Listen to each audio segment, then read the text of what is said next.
Hello दोस्तों, परदेसी flight YouTube channel पर आप सभी का वेलकम है। दोस्तों, फ्लाइट और ट्रेवल्स को लेकर कुछ जरूरी अपडेट आई है, बड़ी अपडेट आई है। दिल्ली मेलबर्न फ्लाइट को लेकर बड़ी अपडेट आई है। इसके अलावा इंडिया सिंगापुर फ्लाइट को लेकर जरूरी अपडेट आई है। साथ में दोस्तों, भारत में नॉर्मल फ्लाइट के हवाले से विस्तारा एयरलाइंस ने क्या कुछ कहा। इसके अलावा दोस्तों, कुवैत में कोवैक्सीन अप्रूवल को लेकर कुछ अपडेट आई है। इसके अलावा दोस्तों, 50% की छूट शुरू हो चुकी है एयरलाइंस के टिकट में। कौन सी एयरलाइंस ये छूट दे रही है उसके बारे में भी बात करेंगे, लेकिन उससे पहले आप सबसे एक छोटी सी अपील है, अगर अभी तक आपने हमारे यूट्यूब चैनल परदेसी फ्लाइट को सब्सक्राइब नहीं किया है तो सब्सक्राइब कर लें, और वीडियो अगर आपको पसंद आ रहा हो तो वीडियो को लाइक जरूर करें। तो पहली और बड़ी अपडेट जो आई है वो इंडिया और ऑस्ट्रेलिया के दरमियान फ्लाइट को लेकर आई है। वैसे तो एयर इंडिया की तरफ से फ्लाइट रिज्यूम किया जा चुका है, शुरू किया जा चुका है दिल्ली और सिडनी के दरमियान। इसके अलावा दोस्तों, 6 दिसंबर से क्वांटस एयरलाइंस भी दिल्ली और सिडनी के दरमियान फ्लाइट शुरू कर रही है। तकरीबन 10 साल के बाद भारत में वापस अपनी फ्लाइट शुरू कर रही है क्वांटस एयरलाइंस। और क्वांटस एयरलाइंस की तरफ से अब एक और बड़ा अनाउंसमेंट कर दिया गया है। क्वांटस एयरलाइंस मेलबर्न और दिल्ली के दरमियान भी फ्लाइट शुरू करने जा रही है। तो ये बहुत अच्छी खबर है। जो लोग मेलबर्न ट्रेवल करना चाहते हैं दिल्ली से, उनके लिए बहुत अच्छी खबर है दोस्तों कि क्वांटस एयरलाइंस 22 दिसंबर से मेलबर्न के लिए भी फ्लाइट शुरू करने जा रही है।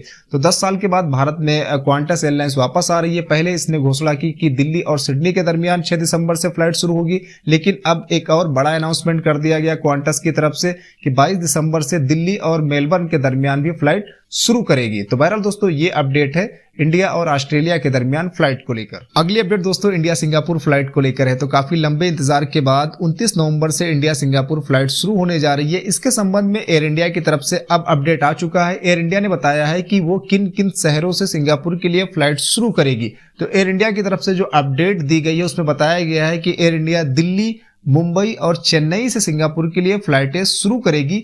ये फ्लाइटें 29 नवंबर से शुरू होंगी। आपको बता दें कि सिंगापुर ने वैक्सीनेटेड ट्रेवल लाइंस के तहत इंडिया, इसके अलावा सऊदी अरबिया, यूएई, कतर और इंडोनेशिया को जोड़ दिया है। 29 नवंबर से इंडिया के लोग सिंगापुर के लिए ट्रेवल करेंगे। 22 नवंबर से यानी कल से ही अप्रूवल के लिए ऑनलाइन प्रक्रिया शुरू हो चुकी है। लॉन्ग टर्म विजिटर के लिए, शॉर्ट टर्म विजिटर के लिए वैक्सीनेटेड ट्रेवल लाइंस के तहत अब आप अप्रूवल के लिए ऑनलाइन एप्लीकेशन डाल सकते हैं। उसके बाद आप 29 नवंबर से सिंगापुर के लिए इंडिया से ट्रेवल कर पाएंगे। सिंगापुर एयरलाइंस ने भी अपनी फ्लाइट रिज्यूम करने का फैसला किया है।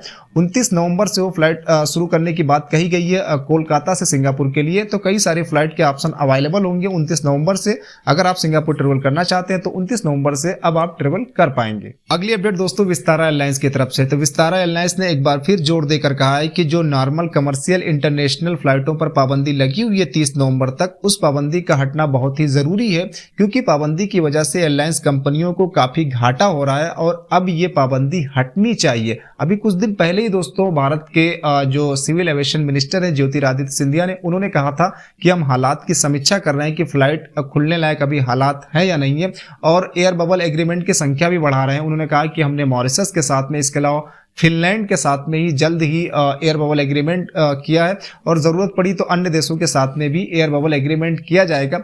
लेकिन नॉर्मल फ्लाइट को लेकर अभी हालात की समीक्षा कर रहे हैं कि फ्लाइट अभी खुलने लायक है या नहीं है। तो विस्तारा की तरफ से एक बार फिर मांग की गई है कि अब अंतर्राष्ट्रीय जो फ्लाइटों पर पाबंदी लगी हुई है नॉर्मल फ्लाइटों पर, वो पाबंदी हटाई जाए, क्योंकि कंपनियां भारी घाटे में चल रही हैं। अगली अपडेट दोस्तों कोवैक्सीन को लेकर है। तो 3 नवंबर को WHO ने कोवैक्सीन को मान्यता दे दी। इसके बावजूद भी अभी कुछ देश हैं जो कोवैक्सीन को लेकर नखरे कर रहे हैं और कोवैक्सीन को मान्यता नहीं दे रहे हैं। पता नहीं क्यों टाल मटोल कर रहे हैं। लेकिन कुवैत की तरफ से अच्छी खबर आपको जल्द ही मिल सकती है कि कुवैत कोवैक्सीन को मान्यता दे देगा। इस संबंध में भारतीय दूतावास 24 नवंबर को एक बैठक करने जा रहा है। इस बैठक में कोवैक्सीन को लेकर बातचीत होगी। इसके अलावा इंडियन पासपोर्ट को लेकर बातचीत होगी। साथ में वीजा को लेकर कुछ मैटर है, कुछ समस्याएं हैं, उसको लेकर बात होगी। तो कोवैक्सीन को लेकर 24 नवंबर को भारतीय दूतावास बैठक करने जा रहा है। तो उस बैठक के बाद आप उम्मीद करिए कि जल्द ही कोवैक्सीन को कुवैत कम से कम मान्यता दे देगा। सऊदी कब मान्यता देगा इसके बारे में कोई खबर नहीं है। यूएई के बारे में भी खबर नहीं आई है। कतर के बारे में भी खबर नहीं आई है। बहरीन ने मान्यता दे दी है। ओमान ने भी मान्यता दे दी है, गल्फ देशों में अगर बात करें तो। लेकिन सऊदी, यूएई और कुवैत, कतर पर हमारी नजर है कि ये देश कब मान्यता देते हैं कोवैक्सीन को लेकर। अगली अपडेट दोस्तों एयरलाइंस टिकट में बम्पर छूट को लेकर है। तो 2 दिसंबर को यूएई अपना 50वां नेशनल डे मनाने जा रहा है। इस अवसर पर यूएई की कई सारी एयरलाइंस टिकटों में छूट देना शुरू कर चुकी हैं। एयर अरबिया 50% की छूट देना भी शुरू कर चुका है। इसके अलावा विज एयर, फ्लाई इमिरेट्स भी टिकटों में काफी छूट दे रहे हैं। तो बहरहाल अगर आप इस छूट का फायदा उठाना चाहते हैं तो आप इन सारे एयरलाइंस के टिकट बुक कर सकते हैं। और जो ट्रेवल डेट रखा गया है वो 5 दिसंबर से 15 जून के दरमियान आपका ट्रेवल का डेट होना चाहिए, अगर आप इस छूट का फायदा उठाना चाहते हैं, लाभ उठाना चाहते हैं तो। क्योंकि 2 दिसंबर को यूएई अपना 50वां नेशनल डे मनाने जा रहा है। इस अवसर पर एयरलाइंस की कंपनियां जो है वो छूट दे रही हैं फ्लाइट टिकट को लेकर। तो बहरहाल दोस्तों ये आज की कुछ अपडेट थी। आगे कोई और अपडेट होगी फ्लाइट और ट्रेवल्स को लेकर तो वो आप तक पहुंचाई जाएगी। इसके लिए आप परदेसी फ्लाइट यूट्यूब चैनल को सब्सक्राइब कर लें। हमारा वीडियो अगर आपको पसंद आ रहा हो तो वीडियो को लाइक जरूर करें। मिलेंगे नेक्स्ट वीडियो में, तब तक आप अपना ख्याल रखिए, अपने परिवार का ख्याल रखिए। Good bye.